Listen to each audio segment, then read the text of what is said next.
Good morning all of you. आज का बेटा हमारा टॉपिक है, एक बच्चा आइए हमारा टॉपिक लिखे, यूज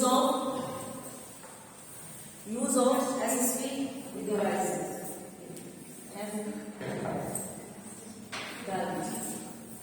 टॉपिक लिखे। हाँ जी, ये हमारी क्या है, डिवाइसेस हैं सारी, ये उपकरण है हमारे, जिससे हम क्या करते हैं। कौन से बच्चे हैं, किसके टॉपिक के बारे में बात कर रहे हैं, पता है ना सभी को? कौन से टॉपिक है? भूल जाते हो। समावेशी शिक्षा। अब हम कर रहे हैं समावेशी इंक्लूसिव एजुकेशन के बारे में, कि उसके लिए हमारे पास क्या उपकरण है जिन बच्चों में जो समावेशी शिक्षा जो बच्चे ग्रहण कर रहे हैं, ठीक है, जो हैंडीकैप है बच्चे, इम्पेयरमेंट है बच्चे, तो उनको क्या चाहिए, उनकी शिक्षा के लिए जो हम सहायता करते हैं, उनके लिए जो मान लीजिए कोई किसी को सुनाई नहीं देता, किसी को दिखाई नहीं देता, कोई क्या कहते हैं फिजिकली हैंडीकैप है, तो उनके लिए क्या करते हैं, हमें उपकरण चाहिए उनकी शिक्षा को पूर्ण करने के लिए, ठीक है, उनके विकास के लिए। हम उन उपकरणों की बात कर रहे हैं, जिसमें ये है यूज ऑफ एसिस्टिव डिवाइसेस। इसमें सबसे 2-3 पॉइंट्स आपके हो चुके हैं। नेक्स्ट है आपका लार्ज प्रिंट मटेरियल, बड़े आकार की मुद्रित विषय सामग्री, ठीक है बेटा। इसमें बड़े आकार का मतलब कैसे है कि आपकी जो लिखी हुई सामग्री है उसका आकार बड़ा होना चाहिए, ठीक है। बड़े अक्षरों में मुद्रित पुस्तकें और अन्य पाठ्य सामग्री भी दृष्टिबाधित बालकों के लिए उपयोगी होती है, क्योंकि इन पुस्तकों में क्या होती है, मुद्रित पाठ्य सामग्री का आकार सामान्य से बड़ा होता है। जब हमारा आकार सामान्य से बड़ा होगा अक्षरों का, तो वो हमें क्या करेंगे, जो कम दिखाई देने वाले बच्चे हैं उनको अच्छे से दिखाई देगा। ये पाठ्य सामग्री प्राय 18 से 24 अंक के टंकन में होती है, ताकि आंशिक रूप से जो दृष्टिबाधित बालक है उनको अधिकतम सामग्री को पढ़ने में कठिनाई न हो। देखिए कितने बड़े अक्षर होते हैं, 18 से 24 टंकन। तो इसमें क्या होता है कि जो वर्ड्स का साइज होता है, जो हमारे अक्षर हैं वो बड़े बड़े होते हैं, ठीक है बेटा। देखिए जो दृष्टिबाधित होती है उनके लिए तो अलग सिस्टम होता है, लेकिन जिनको कम दिखाई देता है उनके लिए क्या होता है, जो वर्ड्स होते हैं वो बड़े बड़े अक्षरों में लिखे होते हैं, ताकि बच्चों को दिखाई दे, ठीक है बेटा। और क्या है, द ब्रेल, ब्रेल पुस्तकें। ब्रेल पुस्तकें दृष्टिहीन अधिगमकर्ताओं के लिए एक महत्वपूर्ण साधन है। ये क्या करती है, ब्रेल पढ़ने लिखने संबंधी एक विशिष्ट प्रणाली है, जिसमें हम अक्षरों, शब्दों, अंकों और दूसरी आवश्यक सामग्रियों का प्रबंध डॉट्स में करते हैं। डॉट्स मतलब डॉट्स के बिंदुओं के अकॉर्डिंग, ठीक है। इसमें 6 बिंदुओं से बनाया जाता है। यह वह साधन है जिसकी सहायता से हम दृष्टिहीन बालकों के लिए पढ़ने लिखने के लिए क्रिया संभव करते हैं, कि डॉट्स की सहायता से उनके लिए हम वर्ड्स बनाते हैं, जिससे क्या करते हैं, वो हाथ की सहायता से उन वर्डों को छूते हैं और उनको उसके बारे में ज्ञान हो जाता है, ठीक है बेटा। तो ये क्या है, शॉर्टहैंड प्रकार की कार्य प्रणाली है। इसमें पढ़ने लिखने के अतिरिक्त संगीत, गणित, रसायन विज्ञान और कंप्यूटर विज्ञान आदि विषयों का ज्ञान भी करने के लिए ब्रेल शिक्षा प्रणाली का प्रावधान किया गया है, ठीक है बेटा। अब आप लोगों ने देखा होगा, जो हम अंधे व्यक्ति होते हैं वो हाथों से पहचान करके ही उसके बारे में जानकारी प्राप्त करेंगे, क्योंकि वो उन्हें क्या बॉडी शिक्षा दी जाती है, ठीक है बेटा। ऐसा नहीं है, शिक्षित वो भी होते हैं, जो बच्चा पढ़ता है उसको शिक्षा दी जाती है, तो उसको उसी के अकॉर्डिंग शिक्षा दी जाती है जिसकी उसको जरूरत है, ठीक है। नेक्स्ट है आपका ब्रेल स्लेट एवं स्टाइलस।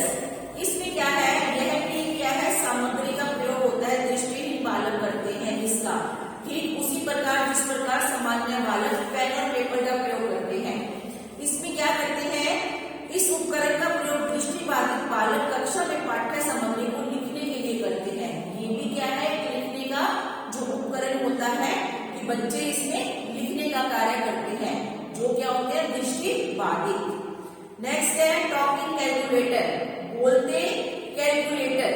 देखिए एक हम लोग आम कैलकुलेटर यूज करते हैं, उसका पता है आपको, हम उसमें कैलकुलेशंस वगैरह कर सकते हैं, पार्ट में बड़ी से बड़ी।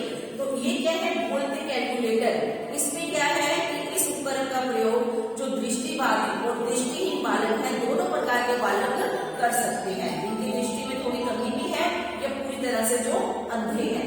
तो विशेष रूप से जहाँ आंकिक संख्याएं, जहाँ हमारी मैथमेटिक्स की संख्याएं आती हैं, वो संख्याएं बोलकर ईयरफोन के द्वारा दूसरे व्यक्ति तक पहुंचाई जाती है।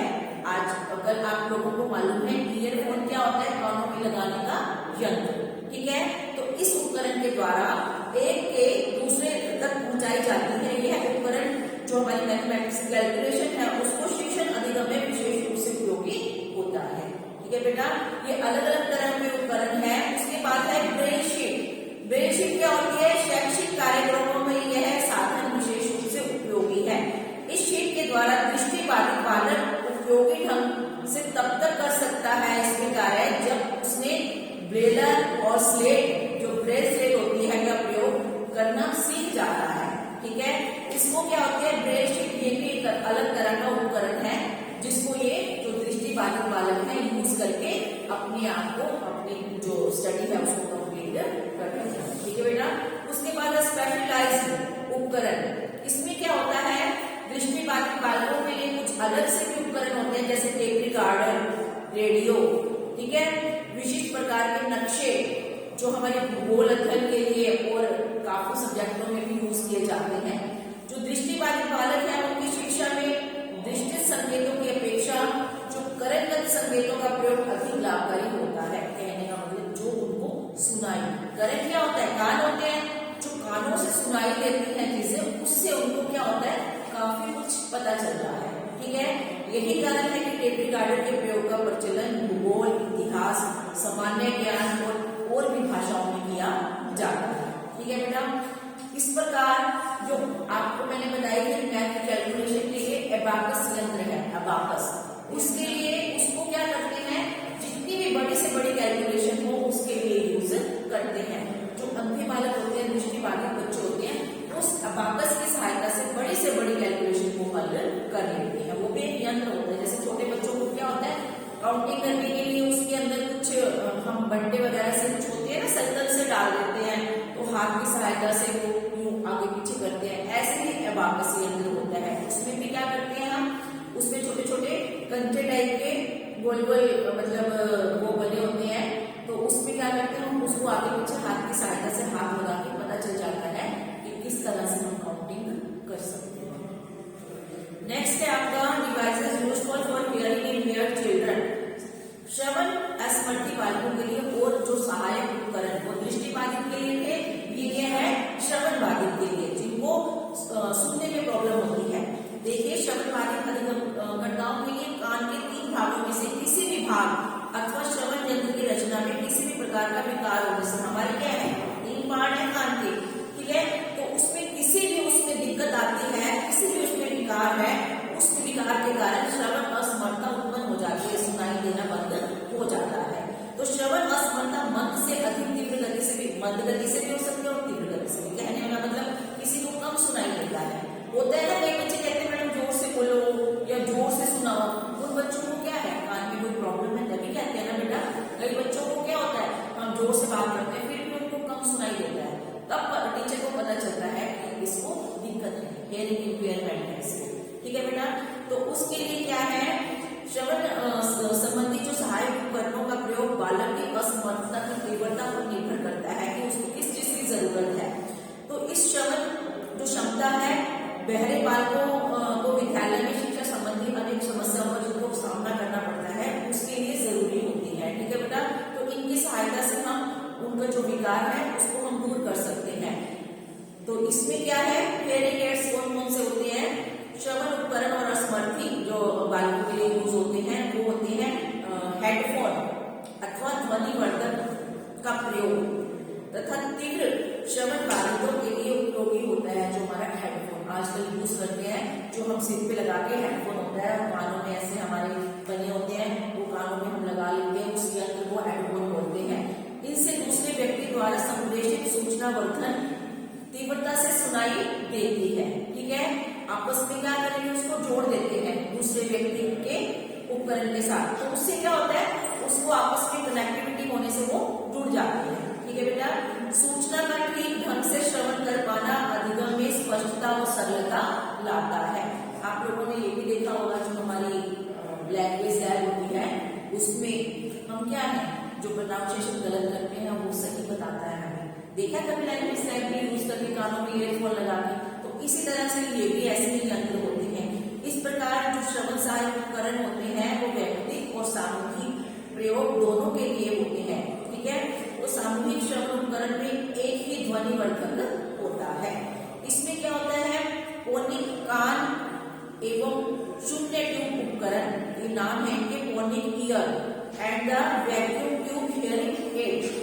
फोनिक जो कौन उपकरण है वो क्या है, उसके माध्यम से ध्वनि सीधे अधिगमकर्ता के कान में प्रेषित की जाती है। अधिगमकर्ता जो सीखने वाला होता है जिसको जरूरत होती है, ठीक है, अथवा एक ट्यूब का प्रयोग ध्वनि को सरल एवं स्पष्ट बनाने के लिए किया जाता है। इसका फोनिक कॉर्ड, तो ट्रांजिस्टर की सहायता से एक उपकरण को सुनने के लिए प्रयोग, कहने का मतलब ये एक उपकरण है जिसकी सहायता से जो हियरिंग इंपीरियर बच्चे होते हैं वो सुन सकते हैं। ठीक है बेटा, उसके बाद है साइन लैंग्वेज पैकेज, चिन्ह भाषा पैकेज। वास्तव में ये क्या है, श्रव्य बाधितों के शिक्षण अधिगम से संबंधित। हाँ जी, इसको दिक्कत है क्या? हाँ जी, इसमें क्या है, ये भी एक क्या है, साइन लैंग्वेज पैकेज है जिसमें स्वरों एवं शब्दों आदि के लिए विशेष चिन्ह होते हैं, चिन्ह बने होते हैं। इनकी सहायता से श्रवण असमर्थ बालकों को भाषा को समझने और सीखने में आसानी होती है। जैसे बेटा आप लोगों ने देखा होगा, हम एरो की सहायता से हम रास्ते में जाते हैं, इधर एरो का मतलब है हमें इधर जाना है, उधर का एरो का मतलब हमें उधर जाना है। तो चिन्हों की भाषा इनको सिखाई जाती है जिससे इनको पता चलता है कि चिन्ह की भाषा के द्वारा क्या कहा जाता है।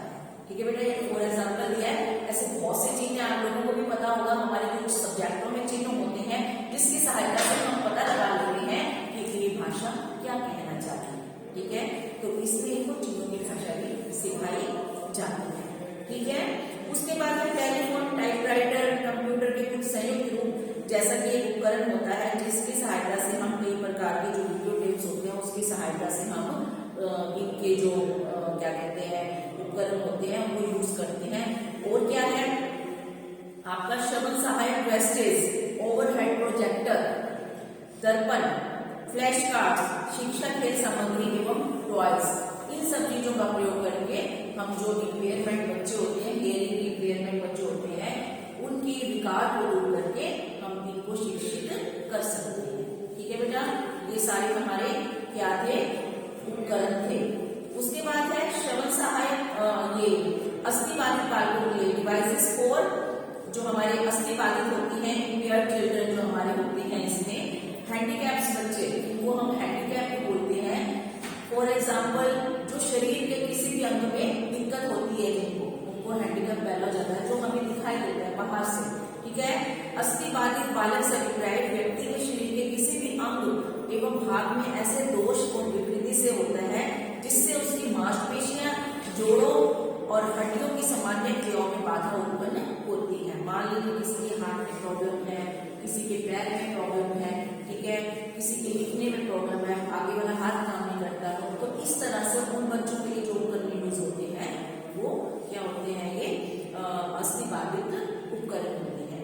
इसमें क्या होता है, अस्थिबाधित जो का घटनाक्रम अन्य प्रकार के सभी जो अपंग होते हैं उनके लिए यूज होता है। ठीक है, इसमें क्या किया जाता है, जैसे अस्थिबाधित में हम इनको किस किस को शामिल करते हैं, लंगड़े, लूले, अपाहिज, हाथ कटे हुए व्यक्ति, और जिनको लकवा मार गया है वो व्यक्ति, जिनका पाव क्या है, क्लब फुटेड है, पाव गिरा हुआ है, रीढ़ की हड्डी थोड़ी टेढ़ी है, मांसपेशियां उनकी ये जो नॉर्मल होती है उसकी तरह नहीं होती।